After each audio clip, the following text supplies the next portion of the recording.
I'm Mark Sauceman, and welcome to my new show about achieving a state of infinite compassion, wisdom, and skill, Enlightenment Gear. According to various religions and spiritual practices, there are many roads to enlightenment. But which one is fastest, and how can you get a leg up on the competition? I sat down with Buddhist enlightenment expert Ninh Do to find out more. Welcome to the show, Ninh Do. Thank you for having me, Mark. I must say, you are not what I expected, given your name. Ninh Do is the name given to me by my teacher.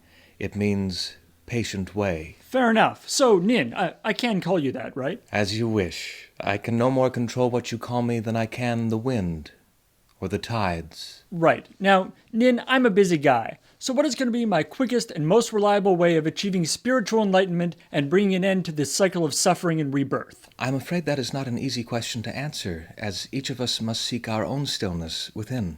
The Buddha, Siddhartha Gautama, has given us the Four Noble Truths and the Eightfold Path, but they are merely guides. Okay, well let's get into this. Now, I've got my iBuddhist app here, and all these paths seem really time-consuming. What would you say are the most important steps? If I'm going to follow your program, I want to get the most bang for my buck. I'm not sure I understand. Just as each pillar in the temple supports the roof above it, so do the conditions of the Eightfold Path work together to lead to the cessation of dukkha, or suffering. Okay, we'll get back to that. But what do you think of the iBuddhist app? Do you like it better than Pocket Buddha?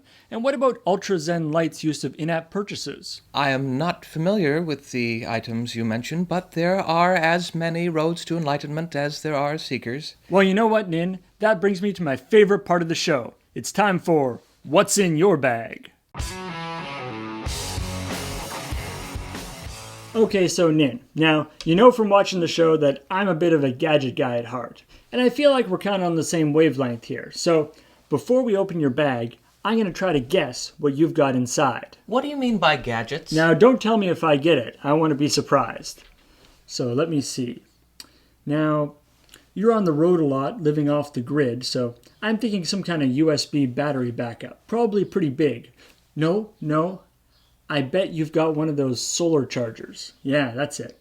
And then probably some sort of international plug adapter. And now don't take this the wrong way, but I feel like you're not a real phone kind of guy. And that's totally cool. I mean, I'm more of a text and email guy myself. So I'm thinking probably a little tablet. Maybe an iPad mini? No. Yeah, I bet you're an Android kind of guy. Yeah, that's right. So probably like a Nexus 7. But, not one of the first generation Nexus 7s. One of the new ones. I mean, you're not stupid. And you know what? I'm going to go out on a limb and say a Moleskine notebook. Because you seem like the kind of guy who sometimes likes to kick back and maybe write a few longhand notes before scanning them and uploading them to a cloud service like Evernote or Dropbox. So, let's see what we got. All right, let's see here. We got a bowl and some rice.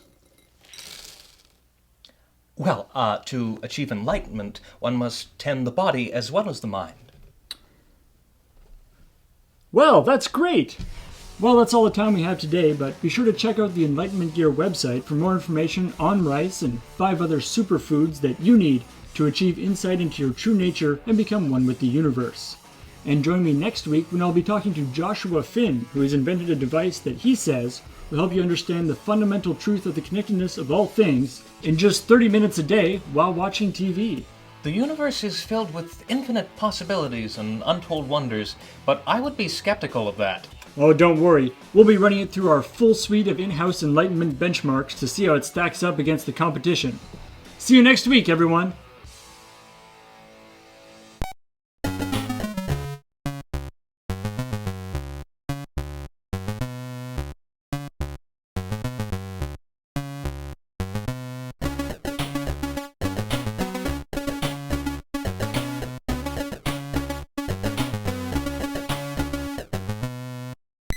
So, how do you feel?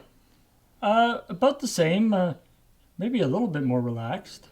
So, according to my readings, you are 38% of the way to achieving complete inner peace. You have the truth of suffering locked down, and the truth of origin of suffering is looking good. Fantastic.